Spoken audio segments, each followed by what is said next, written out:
I used to think gardening was buying stuff, dumping it on the ground and praying. Then my grandma looked me in the eye and said, "If you listen to the soil, it will tell you what it needs."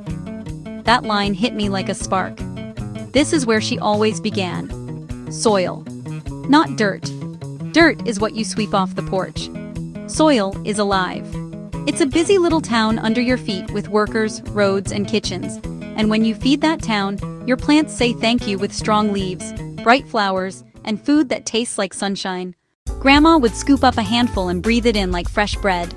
"It should smell like a forest after rain," she'd say.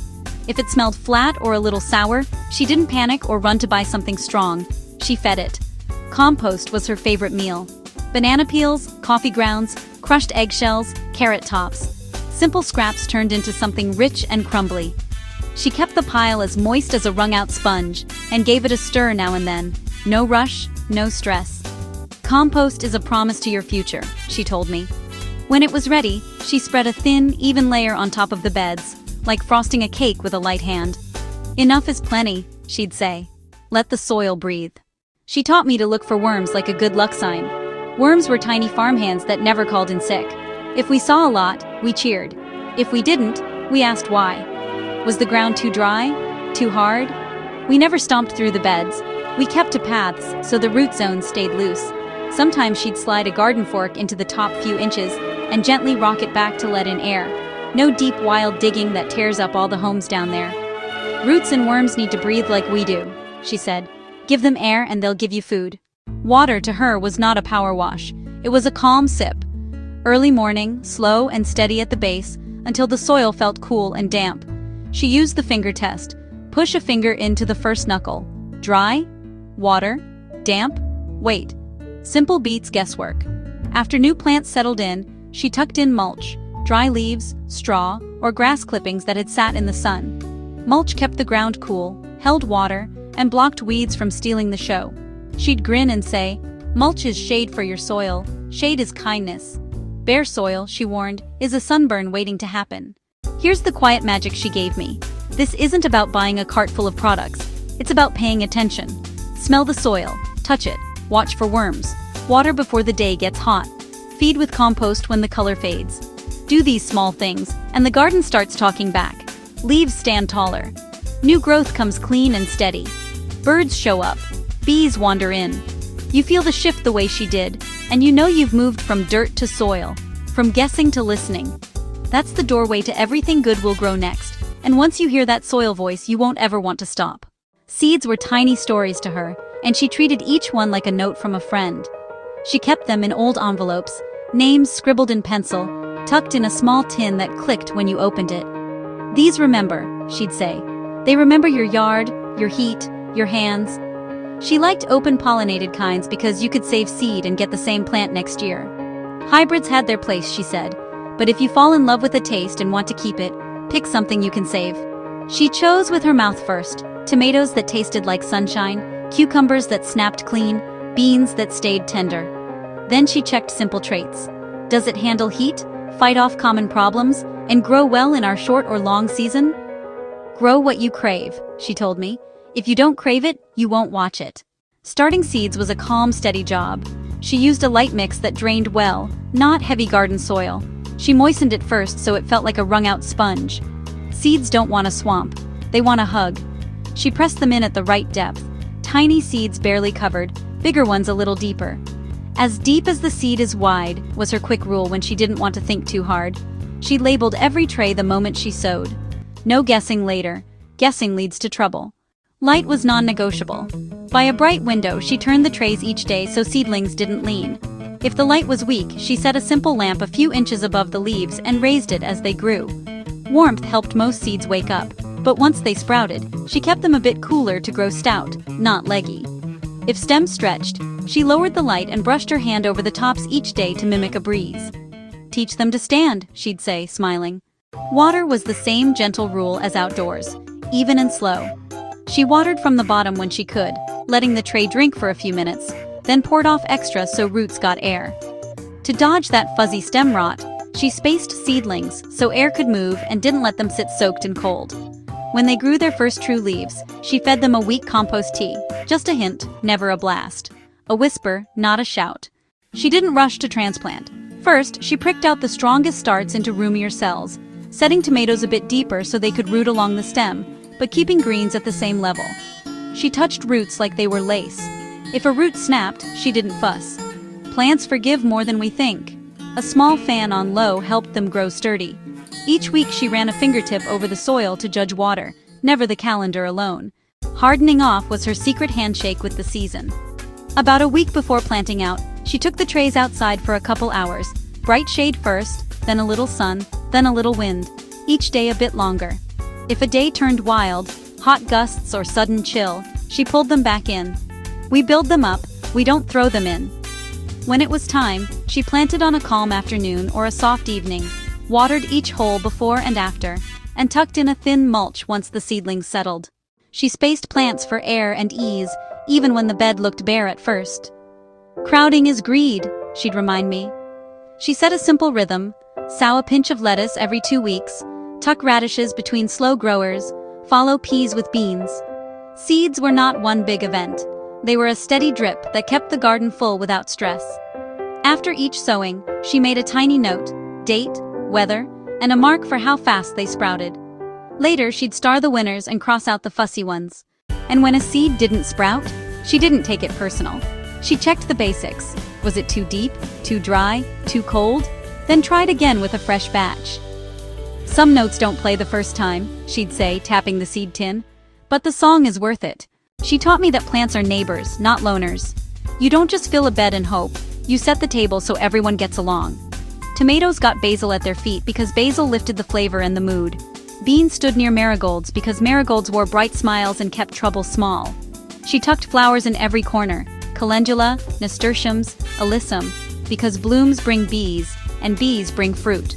Dill and cilantro were allowed to bolt on purpose. Their tiny flowers pulled in the quiet heroes: hoverflies, lacewings, and little wasps that hunt pests for you. Grow dinner and helpers, she'd say. Both belong here. She didn't panic at the first sign of bugs. A garden with 0 bugs, she said, is a plastic picture. If she saw a few aphids on a tip, she waited a day for the ladybugs to show up.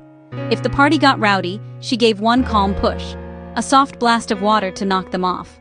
If that didn't do it, she mixed a little soap and water, sprayed the leaves, and rinsed the next day. For cabbage worms, she checked undersides of leaves and rubbed off the eggs with her thumb. She used covers over young brassicas right when butterflies were looking for a landing spot.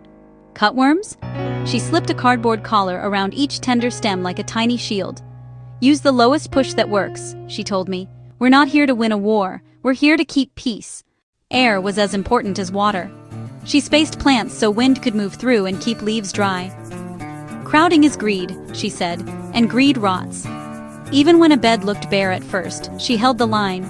She pruned tomatoes to lift leaves off the soil and clipped a few lower branches, so air and light reached the middle.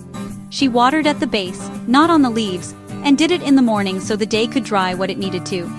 When mildew tried to sneak in, good spacing and early watering handled most of it. If not, a milk and water mist or a gentle baking soda mix was her backup. Always light, always after the sun eased off. Timing was her quiet superpower. She didn't throw seeds all at once and pray for a long harvest. She sowed in waves, lettuce every 2 weeks, radishes tucked between slow growers to use that blank space while the big plants got their legs. After peas, she slid in bush beans. After garlic came out, she dropped in quick greens. Plant like you're playing music, she told me. Keep the beat steady. When heat hit hard, she gave tender greens a bit of afternoon shade from taller plants or a light cloth. When cool nights returned, she covered beds to keep the kiss of frost off the leaves and stretch the season without drama. She also planted with mood and use in mind.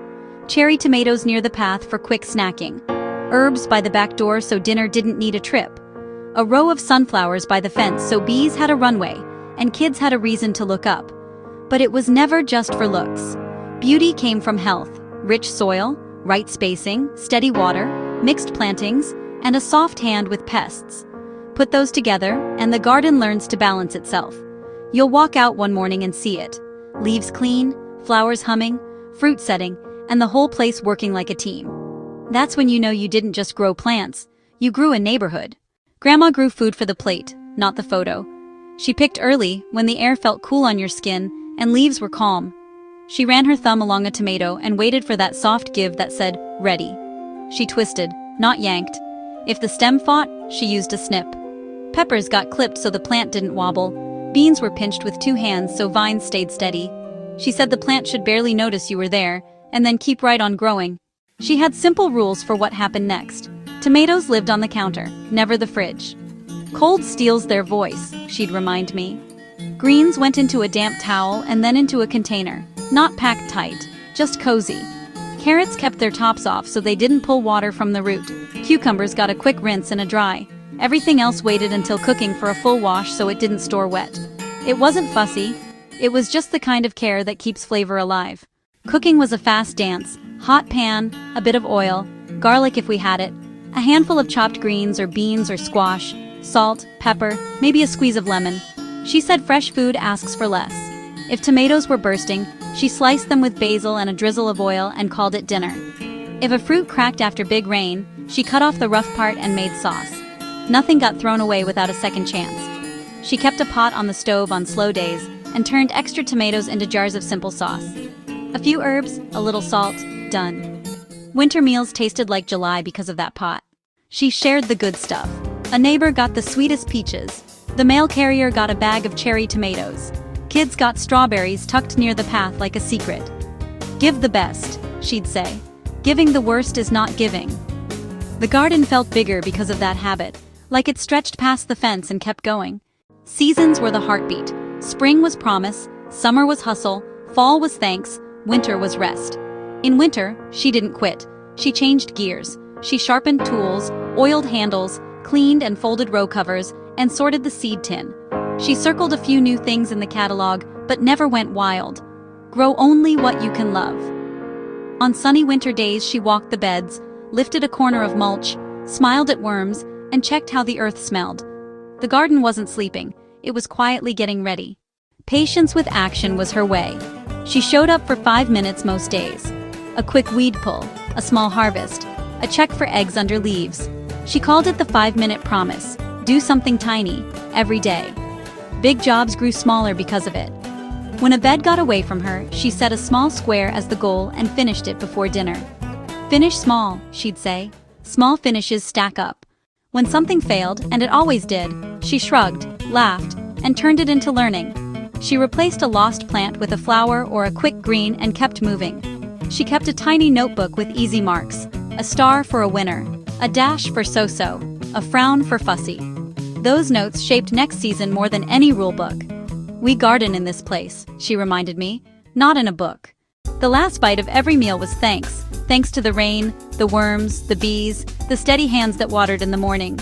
She believed a good garden teaches a good life. Show up, notice the small stuff, fix what you can, share the best, forgive the rest. Do that, and you don't just harvest food. You harvest calm, pride, and a little joy you can feel in your chest. And that, she'd say, is the real feast.